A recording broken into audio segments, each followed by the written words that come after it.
السلام علیکم ورحمۃ اللہ وبرکاتہ۔ امید ہے کہ آپ تمام حضرات خیریت سے ہوں گے۔ اللہ تعالی ہم سب کو ایسے ہی خوش رکھے۔ آپ تمام حضرات کی خدمت میں ایک اور ویڈیو لے کر حاضر ہوا ہوں جو آپ نے تھمبنیل میں پڑھ ہی لیا ہوگا۔ اب اس ویڈیو کو شروع کرتے ہیں۔ نحمده ونصلي على رسوله الكريم اعوذ بالله من الشيطان الرجيم بسم الله الرحمن الرحيم اذا جاء نصر الله والفتح ورأيت الناس يدخلون في دين الله افواجا فسبح بحمد ربك واستغفره انه كان توابا صدق اللہ العظیم۔ بزرگان محترم، یہ مختصر سی ایک چھوٹی سی صورت ہے۔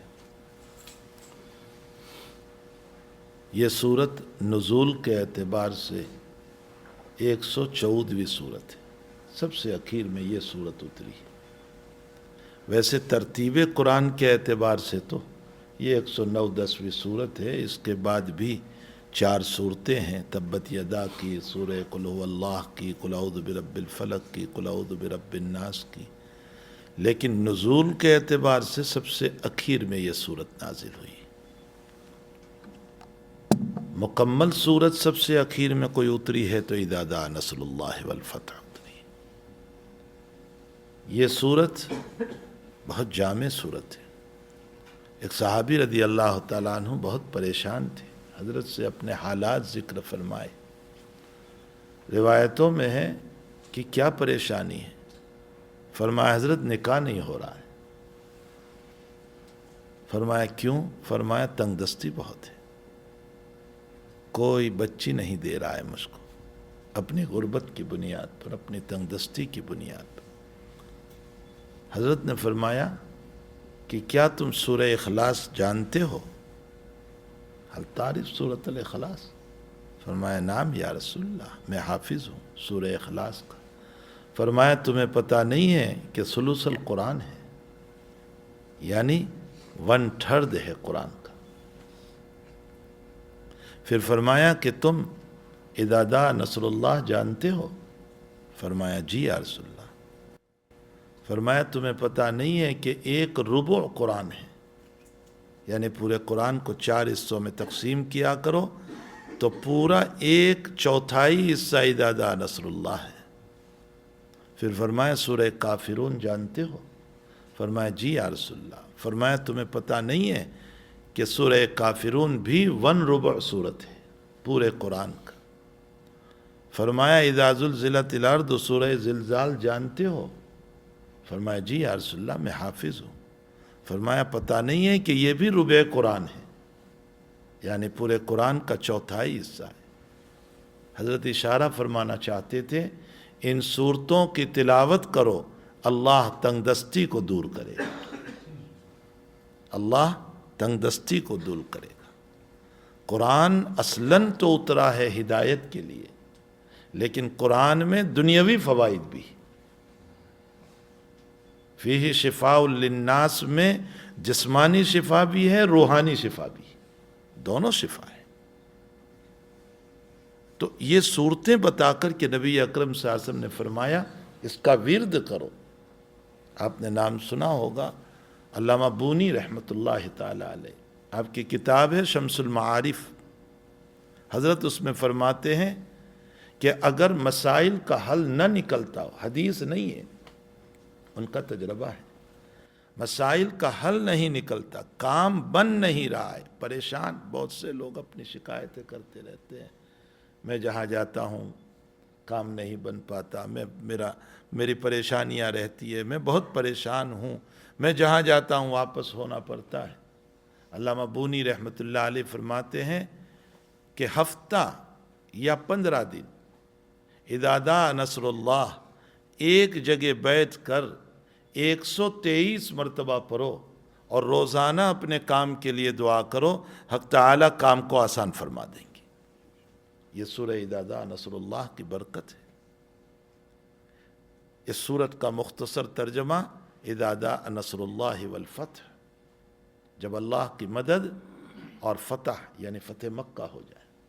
ورأیت الناس، اور اے پیغمبر صلی اللہ علیہ وسلم جب آپ لوگوں کو دیکھو، یدخلون فی دین اللہ افواجا، کہ فوج کی فوت اسلام میں آ رہی ہے، فسبح، تو آپ تسبیح پڑھیے، بحمد ربک، اپنے رب کی حمد کے ساتھ، واستغفر، اور استغفار کیجیے، انہ کان توابا، وہ بہت توبہ کو قبول کرنے والا ہے، متوجہ ہونے والا ہے ہماری طرف۔ حضرت عبداللہ ابن عباس رضی اللہ تعالیٰ عنہما حضرت عمر الفاروق رضی اللہ تعالیٰ عنہ کے پارلیمنٹ میں تھے، اور بہت چھوٹی عمر میں حضرت نے اپنی پارلیمنٹ میں لے لیا تھا۔ کتنی عمر؟ 17 سال کی، 17 ایئرس کی عمر میں حضرت عمر جیسے جلیل القدر صحابی نے، اتنے بڑے امیر المؤمنین خلیفۃ المسلمین نے اپنے پارلیمنٹ میں اس جوان کو لیا۔ اس بڑے صحابہ کو اشکال ہوا، عبد الرحمن ابن عوف رضی اللہ تعالیٰ عنہ کو اشکال ہوا کہ ان کی عمر کے تو بلکہ ان سے بڑے تو ہمارے بچے ہیں، آپ نے اس بالکل ینگ بچے کو اپنی پارلیمنٹ میں لے لیا۔ ہمارے اکابر کے وہاں عمر نہیں دیکھی جاتی تھی، صلاحیت دیکھی جاتی تھی۔ آج تو پیسہ دیکھا جاتا ہے، آج جو ہے پیسہ دیکھا جاتا ہے، شہرت دیکھی جاتی ہے۔ ہمارے وہاں اکابر کے وہاں یہ مسئلہ نہیں تھا۔ اب جب اشکالات بہت بڑے تو حضرت عمر نے جواب دینے کے بجائے پارلیمنٹ میں ایک سوال قائم کیا۔ وہ پارلیمنٹ لڑائی جھگڑوں کی پارلیمنٹ نہیں تھی کہ وہاں کرسیاں اٹھا کر ماری جائیں، ایسی پارلیمنٹ نہیں تھی۔ وہ پارلیمنٹ تو اللہ اس کے رسول کے بتائے ہوئے طریقوں کو حل کرنے کی تھی۔ تو حضرت عمر نے ایک سوال قائم کیا کہ اللہ تعالیٰ اذا جاء نصر اللہ والفتح میں کیا کہہ رہا ہے، اور صحابہ سے پوچھا بتائیے کیا کہہ رہا ہے۔ کسی نے کہا کہ فتح مکہ کی بشارت ہے، کسی نے کہا اسلام کی فتوحات کی بشارت ہے، کسی نے کیا جواب دیا، کسی نے کیا جواب دیا۔ اخیر میں ابن عباس سے پوچھا بیٹے آپ بتاؤ اور حیا نہ کرو کہ اس صورت میں اللہ کیا کہہ رہا ہے۔ فرمایا اس صورت میں اللہ تعالیٰ نبی کی وفات کو بیان کر رہا ہے کہ آپ دنیا سے اب رخصت ہونے والے ہیں۔ حضرت عمر نے فرمایا بیٹے جو تم سمجھے ہو وہ میں سمجھا ہوں۔ یہی وجہ ہے کہ اذا جاء نصر اللہ کا نزول ہوا تو صدیق اکبر رو رہے تھے۔ تو راوی حدیث حضرت انس فرماتے ہیں کہ ما بال ھذا الشیخ، اس بڑے میاں کو کیا ہو رہا، اس صورت کے اندر تو فتح کی بشارت سنائی گئی، فتح مکہ کی، اور یہ رو رہے ہیں۔ لیکن جب نبی کی وفات ہوئی تو ہمارے سمجھ میں آ گیا کہ ابو بکر اعلمنا، ابو بکر سمجھ گئے تھے کہ یہ وفات رسول کی طرف اشارہ ہے۔ یہ اس وقت جب نزول ہوا تب ابو بکر سمجھ گئے تھے۔ فرمایا ابو بکر اعلمنا، اور اسی لیے فراست ابی حنیفہ ہے کہ عالم کو امام بنایا جائے، اس لیے کہ اقرا کے ہوتے ہوئے، ابی کے ہوتے ہوئے ابو بکر کو بنایا، اس لیے کہ وکان ابو بکر اعلمنا، ہمارے اندر بہت جاننے والے تھے ابو بکر۔ تو حضرت عبداللہ ابن عباس رضی اللہ تعالیٰ عنہ نے فرمایا وفات رسول کا اشارہ ہے اس میں۔ فرمایا بیٹے جو تم، اسی لیے محمد ابن سیرین رحمۃ اللہ علیہ سے ایک آدمی نے آ کر فرمایا کہ حضرت میں نے آج خواب دیکھا کہ اپنے خواب میں بار بار اذا جاء نصر اللہ والفتح کی تلاوت کر رہا ہوں۔ حضرت نے فرمایا آخرت کی تیاری کرو، موت کا وقت آ چکا ہے۔ یہ تعبیر دی حضرت، اور 3 دن نہیں گزرے کہ وفات ہو گئی۔ اس میں نبی اکرم صلی اللہ علیہ وسلم کی وفات کی طرف اشارہ ہے۔ کیسے اشارہ ہے؟ اس لیے کہ پیغمبر کی آمد جو ہوئی ہے وہ اشاعت دین، اشاعت ایمان کے لیے، اور جب مکہ فتح ہو گیا تو مکہ ام القریٰ ہے، ساری دنیا کی ماں ہے۔ اگر نقشہ لے کر کے دیکھ لو تو کعبۃ اللہ بالکل بیچ میں ہے دنیا کی، بالکل بیچ میں، تو وہ ام القریٰ ہے، ساری دنیا کی ماں ہے۔ اور وہ جب فتح ہوا تو اشارہ ہوا کہ ماں میں ایمان آ چکا ہے تو اب ساری دنیا کی اولاد میں ایمان جائے گا، یہ اشارہ ہے۔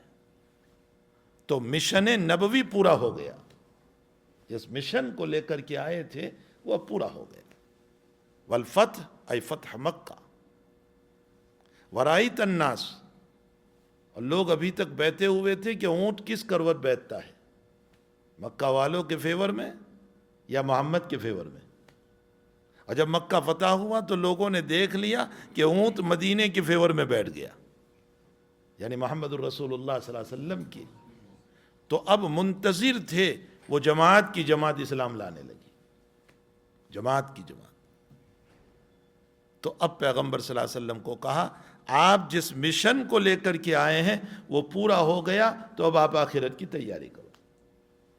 آخرت کی تیاری میں اشارہ کیا، فسبح، تسبیح پڑھو، بحمد ربک، تیرے رب کی حمد کے ساتھ، سبحان اللہ، الحمدللہ، تسبیح پڑھو۔ حضور پاک صلی اللہ علیہ وسلم نے فرمایا سبحان اللہ والحمدللہ تملعان میزان، اور دوسری روایت میں ہے تملأ ما بین السماء والارض۔ اگر سبحان اللہ اور الحمدللہ کے ثواب کو بودی دے دی جائے جسم، تو وہ اتنا بڑا جسم بنے گا کہ زمین سے آسمان بھر جائے گا، اتنا۔ ہم اس کو معمولی سمجھ رہے ہیں، ان تسبیحات کو معمولی سمجھ رہے ہیں۔ میں یوں کہہ دوں کہ قاری صاحب آپ تمام عیوب سے پاک ہے، ساری زندگی میرے احسان مانیں گی، تو میں اللہ سے کہوں سبحان اللہ تمام عیوب سے تو پاک ہے، منزہ ہے، اور ساری تعریف تیرے ہی لیے ہے اور برائی تیری ہی ہے، تو کیا دنیا کی مخلوق مجھے اعجاز دیتی ہے، تعریف کرنے پر میرا رب خالق ہو کر مجھے اعجاز نہیں دے گا؟ کیوں نہیں دے گا؟ اور اس کا اعجاز اس کی شان کے مطابق۔ سیدنا عبد القادر جیلانی غنیت الطالبین میں فرماتے ہیں اس کا اعجاز اس کی شان کے مطابق، میرا ایوارڈ میری شان کے مطابق اور اس کا ایوارڈ اس کی شان کے مطابق۔ اور وہ یہ دے رہا ہے کہ میری تعریف کرنے پر میں جو ثواب دے رہا ہوں وہ قیامت کے دن تیری نیکیوں کے پلڑے کو بھر دے گا، اور دنیا میں اگر جسم دے دیا جائے تو زمین سے آسمان بھر جائے گا، اتنا ثواب ہے اس کے اوپر۔ لیکن ہر وقت ہمارا مزاج تسبیحات نہیں، فون۔ بعض مرتبہ تو آدھا آدھا گھنٹہ لوگ بات کرتے ہیں، آدھا آدھا گھنٹہ، آدھا آدھا۔ اور جب کہا جاتا ہے تو کہا مطلب فری فون ہے نا، بھائی فون فری ہے، تیرا منہ تو فری نہیں ہے۔ فون فری ہے، منہ تو ہمارا فری نہیں ہے۔ یہ تو اچھا ہوا کہ اللہ نے مٹی کو تبدیل کر کے گوشت اور چمڑی میں بدل دیا، اگر مٹی ہی کو باقی رکھتا تو ان باتوں سے ہمارا منہ بھی ٹوٹ جاتا۔ فون فری ہے، منہ فری نہیں ہے، حساب دینا ہے اس کا حساب دینا ہے اللہ کو۔ آج ہی بخاری شریف میں ایک روایت گزری، ایک صحابی رضی اللہ تعالیٰ عنہ مجاہد رحمۃ اللہ علیہ جو بڑے منچلے شاگرد ہیں ابن عمر کے، فرمایا میں نے حج کا سفر کیا ابن عمر رضی اللہ تعالیٰ عنہما کے ساتھ، تو مکے سے مدینے تک کوئی بات نہیں سوائے ایک حدیث۔ حالانکہ اس زمانے میں اونٹوں پر سفر ہوتے تھے، گھوڑوں پر سفر ہوتے تھے، 15 20 دن لگ جاتے تھے، لیکن اتنے لمبے سفر میں ایک حدیث کے علاوہ کچھ نہیں۔ کیوں؟ ہمارے اکابر کا مزاج اپنے اسفار کو اللہ کی یادوں میں گزارنا ہوتا تھا، اللہ کی یادوں میں گزرے۔ اور ہم ہیں کہ آدھا گھنٹہ بعد، پونا گھنٹہ بعد، ایک گھنٹہ بعد، ایک گھنٹہ۔ اور اگر کہیں مقام آ گیا اترنے کا تو پھر یہ کہتے ہیں یہاں پہنچ گیا ہوں میں، اب ذرا 10 منٹ ٹھہر جائیں پھر میں بات کرتا ہوں۔ اللہ اکبر۔ یعنی اور کتنا اسٹاک ہے ہمارے پاس دنیا کی باتوں کے باب میں کہ اتنی دیر میں نہ معلوم کتنے سبحان اللہ ہو جاتی، کتنے الحمدللہ ہو جاتے۔ ہمارے حضرت شیخ یونس صاحب قدس اللہ سرہ کے ساتھ 22 سال تک میں نے سفر کیا، حضرت 20 گھنٹے کے سفر میں بھی شاید 10 منٹ کے لیے کچھ بولتے ہو، بولتے ہی نہیں، ہر وقت زبان جاری تھی درود شریف سے، یاسین شریف سے، تسبیحات سے، بس بولنا ہی نہیں، کبھی کوئی بات بولتی، کسی کو برا بھی لگتا ہو، لیکن بہرحال شیخ جانتے تھے کہ مجھے تو میری آخرت بنانا ہے، ہمیں تو اپنی فکر کرنا ہے نا، بول بول کر کیا کریں گے ہم؟ تو یہ ثواب ہے۔ نبی اکرم صلی اللہ علیہ وسلم کو فرمایا آخرت کی تیاری کرو، فسبح بحمد ربک واستغفروا، اور کیا کرو؟ استغفار کرو۔ مجھے اس پر ایک دو بات کہنا، استغفار، استغفار کا معنی ہوتا ہے ماضی پر معافی مانگنا، اور توبہ کا معنی ہوتا ہے دل میں ندامت اور آئندہ نہ کرنے کا ارادہ کرنا، یہ فرق ہے دونوں میں۔ استغفار باب استفعال سے، طلب مغفرت، طلب مغفرت کس پر؟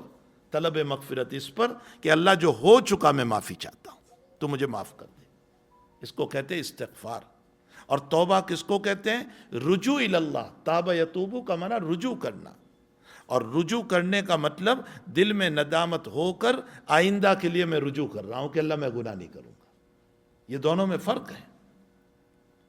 استغفر اللہ و اتوب الیہ، دو لفظات ہیں، مسلم شریف کی روایت ہے انہ لیغان علی قلبی وانی استغفر اللہ فی اليوم 100 مرہ، اللہ اکبر، میرے دل پر غین چھا جاتا ہے، نبی اکرم صلی اللہ علیہ وسلم فرماتے ہیں میرے دل پر غبار چھا جاتا ہے، غبار، اور میں اس غبار کو دور کرنے کے لیے 100 مرتبہ اللہ سے استغفار کرتا ہوں۔ اب اس پر بڑی بحث ہے کہ نبی کے قلب پر کیا غبار ہوتا تھا، لیکن آسان ترین مضمون آپ سمجھ جائیں، اس کے لیے میں ذکر کروں، آسان ترین مضمون علامہ شبیر احمد عثمانی رحمۃ اللہ علیہ نے فرمایا کہ پہلے ایک مثال سمجھو، جیسے نکاح ہوتا ہے تو بڑی محبت ہوتی ہے میاں بیوی کو، بڑی محبت، لیکن جب ایک بچہ پیدا ہو گیا تو پھر محبت میں کچھ کمی آتی ہے بیوی کی طرف سے، تو اب شوہر کہتا ہے کہ جب سے یہ بچہ ہوا ہے آپ وہ محبت تو اب نہیں کر رہے ہیں، تو کہہ رہی ہے کیا کروں، محبت تو وہی ہے لیکن بچے کی مشغولیت ہے، محبت تو وہی ہے لیکن بچے کی مشغولیت ہے، بچے کی محبت کی وجہ سے۔ اگر یہ ایک چھوٹی سی مثال سمجھ میں آ گئی، میں علامہ عثمانی کے اس مضمون کو سمجھانے کے لیے میں نے یہ ایک مثال دی۔ ٹھیک اسی طرح اللہ کے حبیب پاک صلی اللہ علیہ وسلم کو اللہ جل شانہ سے اتنی محبت تھی کہ روایتوں میں آتا ہے کہ کبھی کبھی مدینہ شریف آنے کے بعد بھی 3 دن تک جنگلوں میں چلے جاتے تھے، ہاں روایتوں میں جنگلوں میں چلے جاتے تھے، تنہا اکیلے اپنے رب کو یاد کرنے کی خلوت۔ ہمارے حضرت شیخ یونس صاحب قدس اللہ سرہ اکثر فرماتے تھے کہ میں علماء کو کہتا ہوں ہر وقت تدریس میں، پڑھنے پڑھانے میں، مجالس میں مشغول نہ رہو، کوئی تھوڑا سا وقت خلوت کا بھی نکالو جس میں تم ہو اور تمہارا اللہ ہو، بس ہم اپنے اللہ سے باتیں کریں، اپنے رب کو یاد کریں، کچھ تھوڑا سا وقت ہم ایسا بھی نکالیں۔ تو فرمایا کہ اللہ سے علامہ اب اس مثال پر اس بات کو سمجھیں کہ اللہ سے محبت انتہائی درجہ کی تھی نبی اکرم صلی اللہ علیہ وسلم کو، لیکن مخلوق سے بھی محبت تھی، چونکہ میری امت ہے، تو اپنی امت کی بنیاد پر اللہ کے حبیب جب مخلوق میں مشغول ہوتے تھے تو اس مشغولیت میں کبھی کسی کی گالی، کبھی کسی کا تانا، کبھی کسی کا طنز، کبھی کسی کا برا بھلا کہنا، اس سے قلب نبوت پر تھوڑا سا اثر ہو جاتا تھا۔ اس کو غبار سے تعبیر فرمایا کہ رب کریم میں تو چاہتا ہی تھا ہر وقت تجھ ہی سے لگا رہوں، لیکن اس امت کی محبت کی وجہ سے میں کچھ اس میں مشغول ہو گیا، میں اس پر استغفار کرتا ہوں۔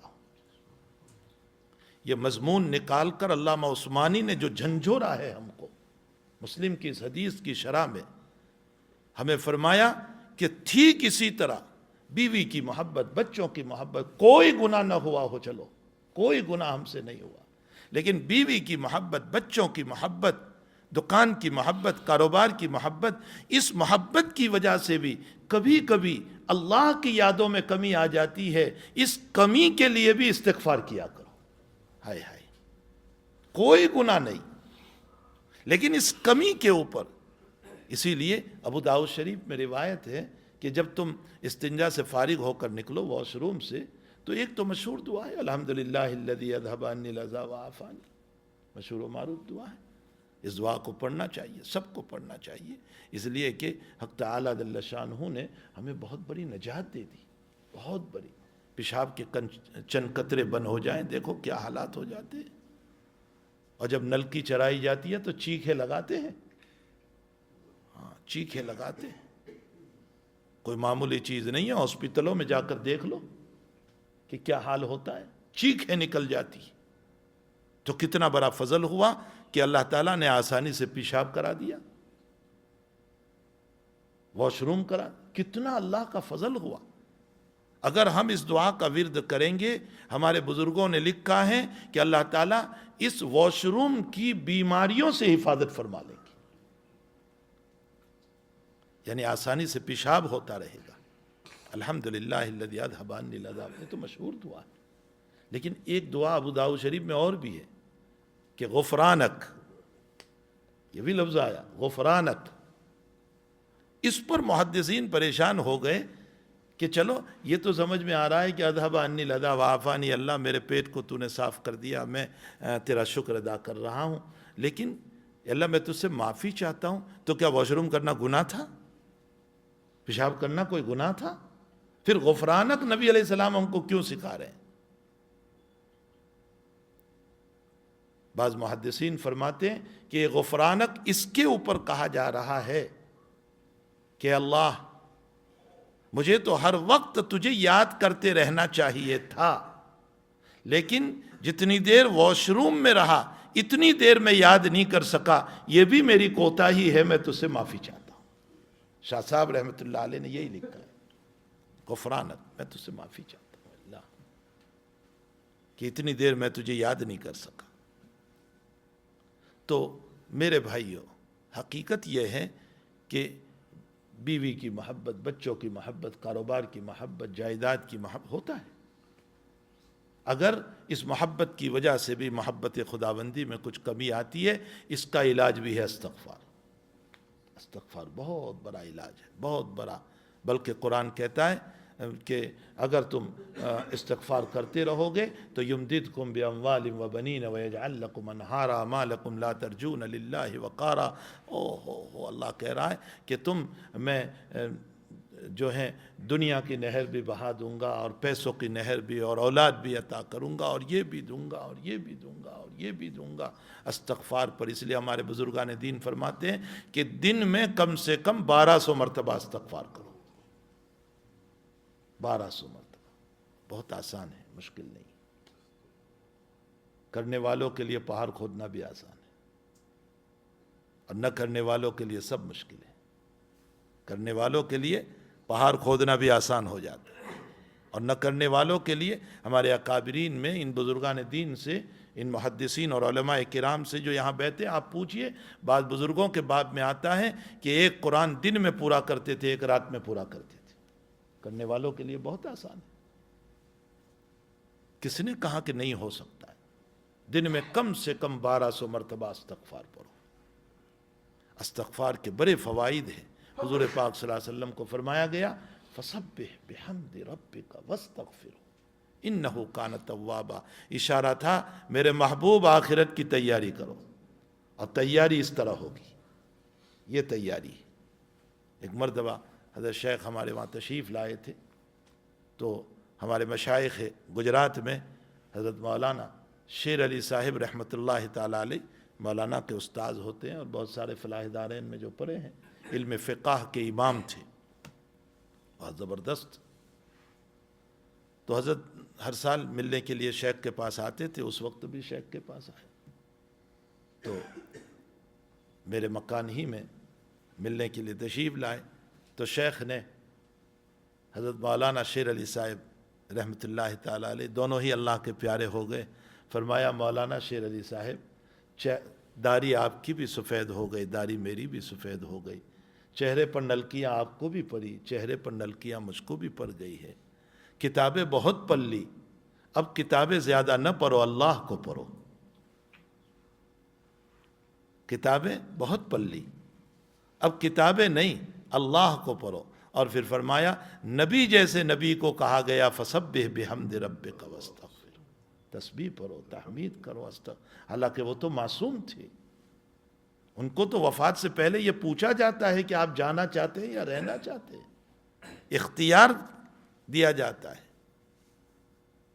ایسے نبی کو اللہ جب یوں کہہ رہا ہے کہ تسبیح اور تحمید اور استغفار سے تیاری کرو, تو میں اور آپ ہمیں تو اور بھی تیاری کرنا چاہیے. اس لیے میرے بھائیوں, یہ صورت نبی کریم صلی اللہ علیہ وسلم کی موت کی طرف اشارہ ہے, اور موت کا اشارہ فسبح بحمد ربک واستغفر انہ کان توابا. ہمیں چاہیے کہ اپنی زندگی میں اس کا معمول بنائیں. والذین اذا فعلوا فاحشۃ او ظلموا انفسهم ذکروا اللہ فاستغفروا لذنوبہم. مومن کی شان اللہ بیان کر رہا ہے کہ یہ مومن جن سے کوئی گناہ ہو گیا یا کوئی برا کام ہو گیا, فوراً فاستغفر اللہ, اللہ سے معافی مانگتا ہے, استغفار کرتا ہے. وَمَن يَغْفِرُ الذُّنُوبَ إِلَّا اللَّهُ, اور کون ہے جو اس کے علاوہ معاف کر دیں؟ کوئی تو ہے دنیا میں جس سے ہم جا کر کے یہ کہیں کہ میں نے زنا کیا تو معاف کر دے؟ کون ہے سوائے اس رب کے؟ وہی ایک اللہ ہے, وہی ایک اللہ ہے. تو پھر اسی کے پاس استغفار کر کر کے ہم کیوں نہ معافی مانگیں. ابو داؤد شریف میں ابو ہریرہ رضی اللہ تعالیٰ عنہ کی روایت ہے تسبیحات کے باب میں کہ جو صبح میں من یصبح, جو صبح کے اندر قال کیا کہیں, سبحان اللہ العظیم وبحمدہ, اور شام میں ویمسی, شام میں سبحان اللہ العظیم وبحمدہ. اگر اس کو ورد کرتا ہے, فرمایا اللہ کی مخلوق میں اس بندے کے برابر حضور فرماتے کوئی نہیں ہو سکتا. لا یوافی من الخلائق مثل ھذا, یعنی وہ مقام اللہ اس کو دے دیتا ہے, وہ مقام اللہ اس کو دے دیتا ہے کہ اس کے برابر کوئی نہیں ہو سکتا. یہ تسبیحات کے اوپر اللہ تعالیٰ دے رہا ہے. اور نبی علیہ السلام نے استغفار کے باب میں فرمایا کہ من لزم الاستغفار, ابن ماجہ کی روایت ہے, من لزم الاستغفار, جو استغفار کو لازم کرتا ہے. فرمایا نبی اکرم صلی اللہ تعالیٰ علیہ وسلم نے کہ اللہ اس کے غموں کو دور کرے گا, اور غموں کو صرف دور نہیں کرے گا بلکہ وَيَخْرُدْهُ مِنْ وَيَرْزُقْهُ وَرَزَقَهُ مِنْ حَيْثُ لَا يَحْتَسِبُ, اس کو ایسی جگہ سے رزق عطا کرے گا کہ اس کو پتہ بھی نہیں ہوگا. اور تیسری بات حضور پاک صلی اللہ علیہ وسلم نے فرمایا کہ من کل ضیق مخرجا, تنگی کے اندر سے اللہ راستہ نکال دے گا. کوئی راستہ نظر نہیں آ رہا ہوگا, اتنی بڑی مصیبت کیسے نکلوں کیسے نکلوں کیسے نکلوں, اور اللہ راستہ بنا دے گا. من کل ضیق مخرجا, یہ وہ خالق کہہ رہا ہے جس کی فیکٹری میں ہم تیار ہوئے ہیں, وہ کہہ رہا ہے, تو وہ جانتا ہے نا ہمارے راستے, اور وہی کہہ رہا ہے ہم کو. تو وہ کہہ رہا ہے وہ 100% نہیں, 1000% صحیح, جس میں شک کی کوئی گنجائش نہیں. اس لیے آخرت کی تیاری بھی ہے, اللہ کی رضا بھی ہے, حصول دنیا بھی ہے, حصول آخرت بھی ہے, اللہ سے معافی بھی ہے, یہ ساری باتیں. اللہ مجھے اور آپ کو یہ چیزیں نصیب فرمائے. دنیا کے بول تو ہم بہت بولتے رہتے ہیں, ہر وقت بولتے رہتے ہیں, ہر وقت بولتے رہتے ہیں. اللہ کی رضا والے کلمات بھی بولتے رہیں, اللہ کی رضا والے کلمات بھی بولتے رہیں. میں نے ابھی مرکز میں ایک بات کہی تھی, وہاں بات تھی میری, تو میں نے کہا کہ ہر وقت جو انسان دنیا اور اہل دنیا کی تعریف کرتا رہتا ہے, ہر وقت دنیا اور اہل دنیا کی تعریف, ہر وقت میری زبان اسی سے اگر تر رہے گی, تو میں قبر کے اندر من ربک کے اندر اپنے رب کا تعارف کیسے کروں گا؟ آ ہی نہیں سکتا ہے. کیسے آئے گا؟ میں تو ساری زندگی دنیا ہی کی تعریف اور تعارف میں پڑا رہا, اسی کا انٹروڈکشن کرتا رہا. یہ فلاں ہے، یہ پروفیسر ہے، یہ فلاں ہے، یہ اتنا کما رہا ہے، یہ اتنا کما رہا ہے، اس کو اتنا مل رہا ہے، یہ اتنا حاصل کر رہا ہے، اس کے اتنے مکانات ہیں، اس کے اتنے جاب ہے، او ہو ہم اسی کی تعریف میں پڑھ رہے ہیں تو مر ربک پر کیسے رب کھلے گا ہمارے سامنے؟ کیسے ہمارے سامنے کھلے گا؟ اور جو اس کی تعریف میں لگا رہتا ہے، اللہ کہتا ہے فَأَلْحَمَ اللَّهُ تَبَارَكَ وَتَعَالَى، میں قبر کی تاریکی میں الہام کر دیتا ہوں میرے بندے کو۔ اس لیے حضرت عمر رضی اللہ تعالیٰ نے فرمایا یا رسول اللہ جب سوال ہوگا، بخاری شریف میں ہے کہ سوال ہوگا تو ہوش و حواس ہوں گے ہمارے، یعنی ہوش ہوں گے یا نہیں، یا ہوش نہیں ہوں گے، گھبرائے فرمایا کالآن، حضور نے فرمایا جیسے ابھی ہو، ایسے ہی ہوں گے، کالآن، جیسے ابھی ہو، اسی حالت میں تم سے سوال۔ تو حضرت عمر نے فرمایا اذن فلا حرج، تب تو کوئی حرج نہیں انشاءاللہ تعالیٰ جب، لیکن یہ عمر ہی کہہ سکتا ہے، یہ عمر ہی کہہ سکتا ہے۔ ہمارے حضرت مولانا عبداللہ صاحب کاپود روی رحمۃ اللہ تعالیٰ علیہ نے، میں نے جب اس مضمون کو کسی جگہ بیان کیا، حضرت بھی ساتھ تھے، تو حضرت نے پھر اس کا گجراتی میں ترجمہ کر کے بتایا کہ تب تو حرج نہیں، ماری اتار ہوں آپ نے،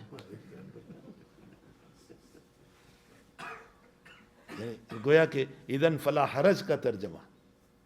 تو بہرحال یہ حضرت عمر کہہ سکتے ہیں۔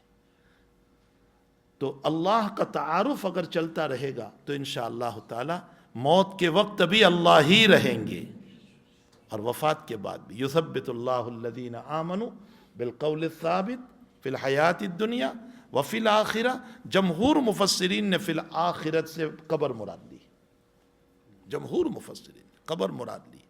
یثبت اللہ الذین آمنوا، اللہ مومنوں کو ثابت قدم رکھتا ہے دنیا میں بھی اور قبر میں بھی، بشرطے کہ ہم اس کلمے کو، اللہ کو، اس کا ذکر بنائیں، ہم ذاکر بنیں اس اللہ کے، تو پھر تعالیٰ کی رحمتیں ہمارے لیے ہوگی۔ اللہ مجھے اور آپ کو توفیق عطا فرمائے۔ سبحان اللہ و بحمدہ، سبحانک اللہم و بحمدک، نشہد ان لا الہ الا انت، نستغفرک و نتوب الیک۔ ایسے ہی مزید ویڈیو دیکھنے کے لیے آپ ہمارے چینل نورانی باتیں کو لائک کریں، سبسکرائب کریں، تاکہ ویڈیو اپلوڈ ہوتے ہی سب سے پہلے نوٹیفیکیشن آپ کو مل جاوے، اور اس ویڈیو کو شیئر کرنا بالکل نہ بھولیں۔